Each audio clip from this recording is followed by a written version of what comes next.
Homemade frosting is one of my favorite things to make. I never buy store-bought, and I hope you won't either. Frosting is extremely easy, and I have been on occasion known to make a batch just to be able to eat some by the spoonful. I love homemade frosting, and this one is extra good. It's extra chocolatey with a little bit of tang from sour cream, and when paired with our classic chocolate cake, you can't go wrong. So today I'm going to make you my favorite chocolate icing. Finely chop 9 ounces of chocolate. You can also use a good chocolate chip, and then you don't have to chop the chocolate. Place it in a heat-safe bowl over simmering water on the stove or in your microwave. Stir it constantly until it's fully melted. Then set aside to cool as you continue with your frosting. In an electric mixer, I'm going to start with 1½ sticks of room temperature butter. I'm going to beat this until it's light and fluffy, about 1 minute. Now I'm adding 1 8-ounce package of room temperature cream cheese. I'm going to also beat this with the butter until it's also light and fluffy. And now I'm adding 1 teaspoon of vanilla. I'm going to add 1/4 cup of good Dutch processed cocoa. Next, 2½ cups of powdered sugar. If yours is lumpy, make sure to sift it. You don't want any of those lumps in your frosting. Beat this all really well until it's fully incorporated. This could take anywhere from 2 to 4 minutes, depending on your mixer. Occasionally scrape down the sides of the bowl. Make sure you stop your mixer and then scrape down the bowl. You just want to make sure all the bits from the bottom of the bowl and everything is getting fully incorporated. Now add 1 cup of sour cream. This gives the frosting such a delicious flavor. Mix to fully incorporate. Finally add your melted and slightly cooled chocolate. Mix it really well, scraping down the sides of the bowl.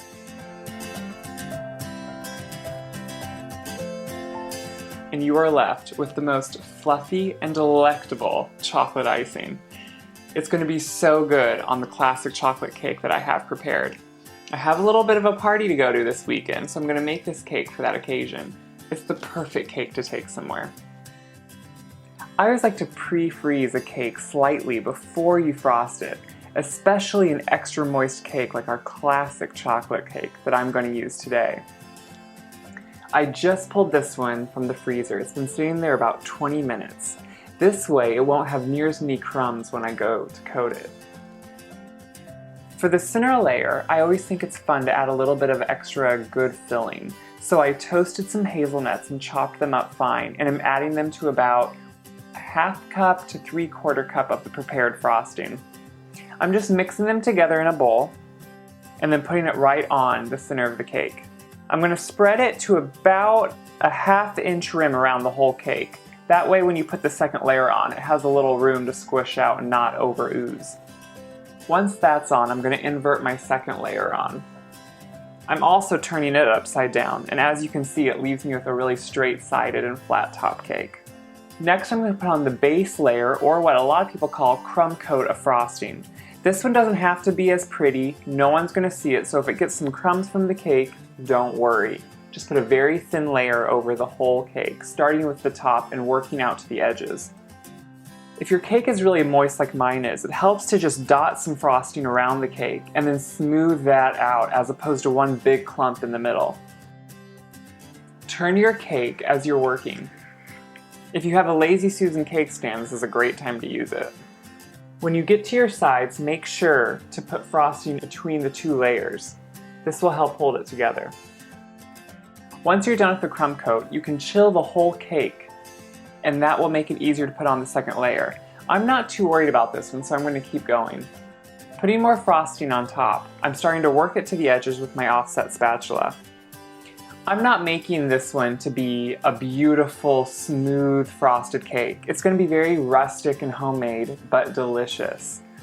If you want it to be smooth, use a much longer offset spatula than I'm using.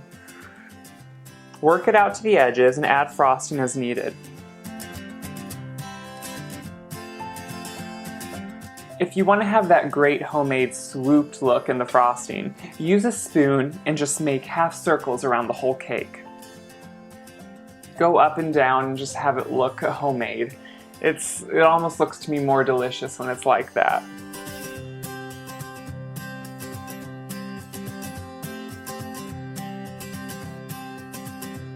You can add as much frosting as you want, and if you're anything like me, you probably always add extra. I think everyone is going to love this cake when I go to my party, and I know you will too. Enjoy this frosting, and if you try it, our classic cake recipe.